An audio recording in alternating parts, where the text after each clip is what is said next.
शुरू करते हैं अल्लाह के बाबरकत नाम से जो बड़ा मेहरबान और नहायत रहम वाला है। तमाम तारीफ़ें मेरे अल्लाह रब्बुल इज़्ज़त के लिए हैं। खौफनाक कहानियों के मुअज़्ज़िज़ नाज़रीन को मेरी तरफ से अस्सलाम वालेकुम। उम्मीद करती हूँ आप सब लोग खैरियत से होंगे, जहाँ होंगे खुश होंगे। आज आप लोगों के लिए बहुत ड्रामी कहानी लाई हूँ जिससे आप लोग बहुत पसंद करेंगे। आज की पहली खौफनाक कहानी किरण शेयर कर रही हैं। किरण कहती हैं, आज आपके साथ अपनी ज़िंदगी में पेश आने वाली एक बहुत ही ज़्यादा ड्रामी कहानी शेयर करना चाहती हूँ। आज से 10 साल पुरानी बात है।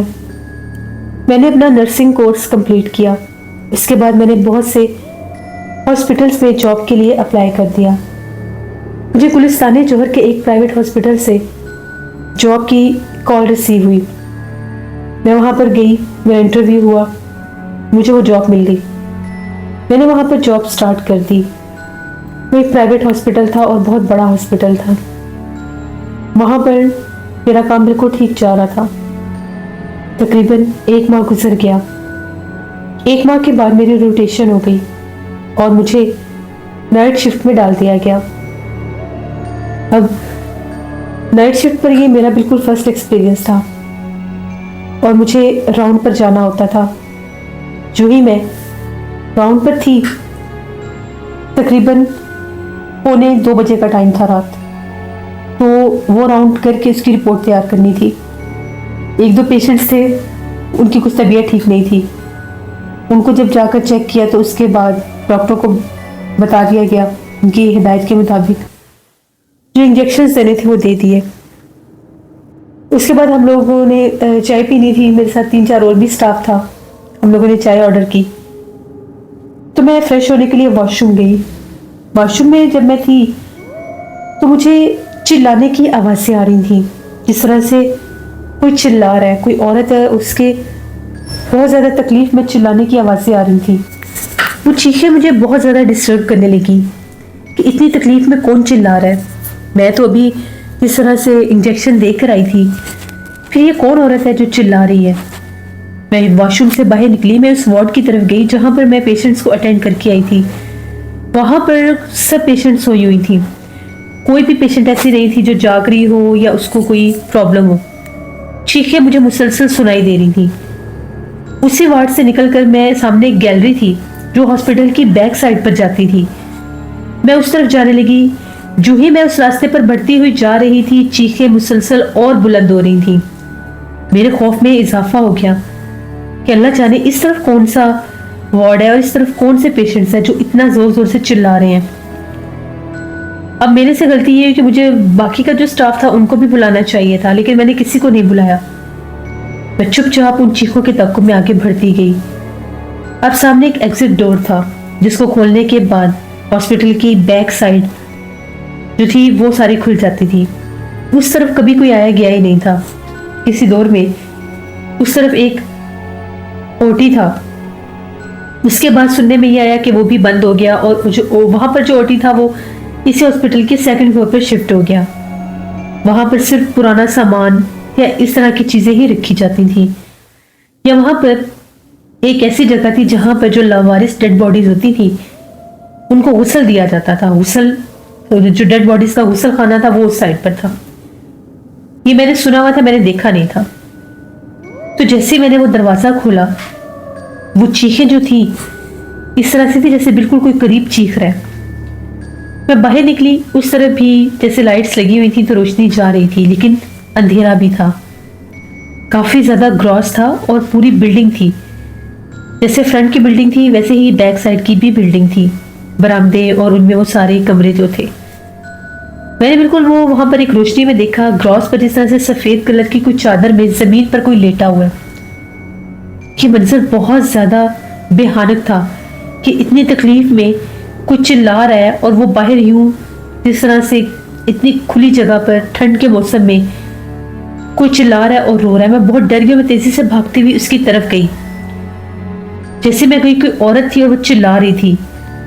तो मैं उसका चेहरा ढका हुआ था। मैं उसके चेहरे को जो ही मैंने हटाना चाहा, अब मैंने उसके चेहरे से चादर हटाई ही थी। उसका चेहरा बहुत ज्यादा बेहानक था। उसका चेहरा बहुत ज्यादा स्याह काले रंग का था। वो चिल्ला रही थी। आंखें जो थी वो इतनी बड़ी बड़ी थी और ऐसी थी जिस तरह से आंखें बाहर निकली हुई है। बहुत ज्यादा खौफनाक। उसका मंजर देखकर मेरी जान ही निकल गई। मेरी चीख निकली और मैं पीछे जाकर गिरी। मैं वहां से भागती हुई उसी गैलरी की तरफ आई जहां से मैं आई थी। अंदर भागती भागती मैं स्टाफ के पास गई जहां पर सारे रिसेप्शन पर थे। उनसे जब मैंने जाकर कहा कि मैंने हॉस्पिटल की बैक साइड पर एक औरत को देखा, उसका ये हुलिया वो बहुत ज्यादा खौफनाक है, वो बहुत तकलीफ में, मेरे साथ आओ। ऐसा लग रहा है उसको कोई जलाकर वहां पर फेंक गया है, शायद उसको किसी ने जिंदा जलाया है और वो तकलीफ से मर रही है। पूरा चेहरा जला हुआ था और जगह जगह से उसकी जैसे स्किन भी उतरी हुई थी। 2-3 नर्सेज मेरे साथ आई और एक उनमें मेल भी था जो स्ट्रेचर्स वगैरह चलाते थे। उसको भी हमने साथ ले लिया कि अगर ज़रूरत पड़े तो उसको फौरन से हम लोग हॉस्पिटल के अंदर ले आएंगे। ऐसे बहुत से केसेस होते हैं कि अक्सर हॉस्पिटल्स में, प्राइवेट हॉस्पिटल में लोगों को नुकसान देकर मार कर फेंक जाते हैं, तो ये एक आम सी बात थी। हम लोग भागे भागे बाहर गए। वहां पर पहुंचने तक भी वो चीखों पुकार जारी थे। अब मेरे साथ जो वो 2 बाकी की नर्सें थी वो भी बहुत ज्यादा डर गई कि तो सच में कोई तकलीफ में है। हम लोगों ने कहा कि डॉक्टर को भी हम लोग इन्फॉर्म करते हैं, पहले हम उसको अंदर तो ले, पता तो चले वो है कौन। तो जैसे ही हम लोग उस दरवाजे से बाहर निकले, बिल्कुल सामने क्रॉस में वो चादर थी। चिल्लाने की आवाजें भी आ रही थी। हम लोग भागे भागे करीब गए, देखा तो चादर खाली पड़ी थी। वो जो औरत थी वहां पर नहीं थी, वो गायब हो चुकी थी। अब वो सारी भी चीखें सुनकर आई थी, इसलिए वो मेरी बात को झूठ नहीं समझ सकती थी। उन सब ने कहा कि वो कहाँ गई। यहाँ पर भी वो औरत चिल्ला रही थी। हमने बाहर निकलते तक उसका वो शोर शराबा सुना है, वो कहाँ गई। इसी तरह से वो चीखों की आवाजें हमें वो सामने जिस तरफ ओटी था उसकी बैक साइड पर, जहाँ पर मैंने पहले बताया कि डेड बॉडीज को नहलाते हैं गुस्ल खाना, उस तरफ से आने लगी। हम लोगों ने कहा कि शायद वो उस तरफ गई है, वो बड़ी तकलीफ में थी, शायद वो पानी के नीचे गई होगी, हमें चलकर देखना चाहिए। उस तरफ लाइट नहीं थी, रात के वक्त लाइट बंद थी क्योंकि लाइट इधर मेन साइड पर थी और जिस टाइम किसी डेड बॉडी को गुस्ल देना होता था तब वहां की लाइट्स ऑन करते थे। अब स्विच जो थे वो हमें मिल नहीं रहा था, वैसी अफरा तफरी मची हुई थी। तो हम लोगों ने कोशिश की, वो साथ वाले कमरे में स्विच बोर्ड था, उसको ऑन किया तो बाहर की लाइट भी जल गई। अब सामने वो गुस्ल खाना था जहां से चीखों पुकार सुनाई दे रहे थे। जब हम लोग वहां पर गए, हम लोग 2 औरतें थी, हमने मेल स्टाफ को आगे नहीं आने दिया। तो जब हम लोगों ने आगे जाकर देखा तो वो एक औरत सामने खड़ी हुई थी। वो इतनी हैबतनाक थी, उसका पूरा जिस्म जला हुआ था, बिल्कुल दुबली पतली सी, खौफनाक चेहरा, चिल्ला रही थी, आंखें सुर्ख रंग की थी। हम उसे मदद के लिए पुकार रहे थे, लेकिन जब उसने पलट कर देखा उसकी आंखें यूं चमकने लगी जिस तरह से जानवर की आंखें स्पार्क करती है। हम लोगों की चीखें निकली और वो गायब हो गई। हम लोग तो वहां से जान बचाकर भागे, हमने शोर मचा दिया। हमारे पीछे वो जो बाकी का स्टाफ था वो उन्होंने भी भागना शुरू कर दिया। हॉस्पिटल के अंदर एक शोर बरपा हो गया। हम लोग इतना ज्यादा वहां पर पैनिक नहीं कर सकते थे क्योंकि वहां पर कुछ सेंसिटिव पेशेंट भी थे। हम लोग फौरन से सेकंड फ्लोर पर डॉक्टर्स के पास गए। वहां पर एक रूम था जहाँ पर अक्सर डॉक्टर्स रेस्ट किया करते थे। वहां पर गए, उनको जाकर सारी बात बताई। अब ऊपर से भी वो बिल्डिंग फ्लोर नजर आता था, बैक साइड की बिल्डिंग। वो सारे जो थे वो भागते भागते वो विंडो की तरफ गए कि जाकर देखते हैं वहां से क्या माच रहा है, वो कौन औरत थी, कैसे गायब होगी। जाकर देखा तो वही औरत उस बैक साइड पर उस लाइट के नीचे खड़ी हुई नजर आई और वो मुसलसल ऊपर की तरफ ही देख रही। वो डॉक्टर्स भी हैरान हो गए कि पहले कभी इस तरह से नहीं हुआ। वो स्टार्टिंग में कुछ मामलात होते थे कि फिर से वो काम शुरू हो गया। जब किसी डॉक्टर ने ये कहा कि फिर से वो काम शुरू हो गया, हम लोग डर गए। हम लोगों ने उनसे पूछना चाहा तो उन्होंने हमें कुछ नहीं बताया, कहा कि आप जाएं और बैक साइड पर नहीं आना। हम लोग वहां से वापस आ गए। वहां पर एक सीनियर नर्स थी, वो भी हमारे साथ नीचे आ गई हम लोगों को काम डाउन करने के लिए कि वह उस तरफ हम नहीं जाना। हमने जब उनसे पूछना चाहा तो उन्होंने ये बताया कि तकरीबन 12 साल पहले की बात है, जब वहाँ पर ओटी था तो वहाँ पर रात के वक्त अक्सर ये मामलात होते थे। वहाँ से किसी औरत के रोने की आवाज़ें आती थी और एक औरत जले चेहरे वाली और जले जिस्म वाली वहाँ पर नजर भी आती थी, लेकिन पता नहीं चलता था वो आती कहाँ से है और जाती कहाँ पर है। बहुत से लोगों ने कहा कि इसका बसेरा उस गुस्ल खाने में है। फिर जो डॉक्टर्स हैं यही किसी आमिल को लेकर आए तो उन्होंने उसको यहाँ से निकाल दिया था। काफ़ी अरसा ये यहाँ पर रही ही नहीं, ये बिल्कुल गायब हो चुकी थी। उसके बाद ओटी सेकंड फ्लोर पर शिफ्ट कर दिया गया।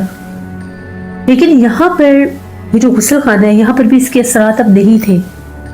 तकरीबन हर रोज़ ही किसी न किसी डेड बॉडी को यहाँ पर गुस्ल भी दिया जाता है, लेकिन आज तक ऐसा कोई माजरा नहीं हुआ। अब ये मखलूक फिर से आगे से डॉक्टर्स हैरान है। ये एक गैर मरी मखलूक है, एक चुड़ैल है जो यहाँ पर रहती है, इसका बसेरा है यहाँ पर। कुछ आमिल हजरात कहते हैं कि ये इस मुर्दा खाना में जहाँ पर गुस्ल खाना है वहाँ पर रहती है। कुछ कहते हैं कि यहाँ पर किसी दौर में हॉस्पिटल बनने से पहले कुछ कब्रें थी, उन कब्रों को ख़त्म करके तो यहाँ पर हॉस्पिटल का ये हिस्सा बनाया गया, ये जो पुरानी बिल्डिंग है। इस वजह से भी ये जगह सेफसद है। हम लोगों ने जब ये बातें सुनी हम लोग तो बहुत डर गए और हम लोगों ने कहा कि हम उस साइड पर नहीं जाएंगे। मुसलसल वहाँ से आवाज़ें आती थी रात के वक्त। मेरी नाइट शिफ्ट थी, 1 माह मैंने पूरा नाइट शिफ्ट करनी थी। 5-6 दिन गुजर गए। एक दिन बड़ी शदीद बारिश थी, रात का टाइम था, मैं टाइम से ही आ गई थी, मौसम ख़राब था। तो जब मैं हॉस्पिटल पहुंची तो बारिश बड़ी तेज़ शुरू होगी। उस बारिश के साथ उस साइड से खौफनाक आवाज़ें भी सुनाई दे रही थी। इसी तरह से हम लोगों को एक वार्ड से कुछ पेशेंट्स के और उनके साथ जो उनकी फैमिली थी उनके चिल्लाने की आवाज़ आई। हम लोग भागे उस तरफ तो वो लोग हमारी तरफ ही आ रहे थे। उन लोगों ने कहा कि अभी थोड़ी देर पहले हम लोगों को जो रूम है उसकी विंडो पर बहुत ज़ोर ज़ोर से कोई दस्तक दे रहा था। हम लोगों ने जब विंडो से कर्टन हटाकर देखा तो बाहर एक भयानक औरत खड़ी थी, अभी बिल्कुल सामने ही खड़ी थी। वो बहुत ज़्यादा खौफनाक है, हमें बहुत डर लग रहा है। यहाँ पर ये क्या माजरा है, ऐसे कैसे हो सकता है? और मुसलसल कमरे के बाहर से रोने की आवाज़ें भी आ रही हैं। हम लोगों ने उन्हें ज़रा तसल्ली दी और फ़ौरन से उनका रूम शिफ्ट कर दिया।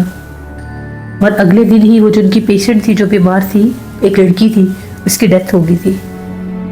तो ये माजरा जब बहुत ज़्यादा बढ़ने लग गया, पेशेंट भी डरने लग गए, तो वो डॉक्टर से एक आमिल साहब को बुलाया।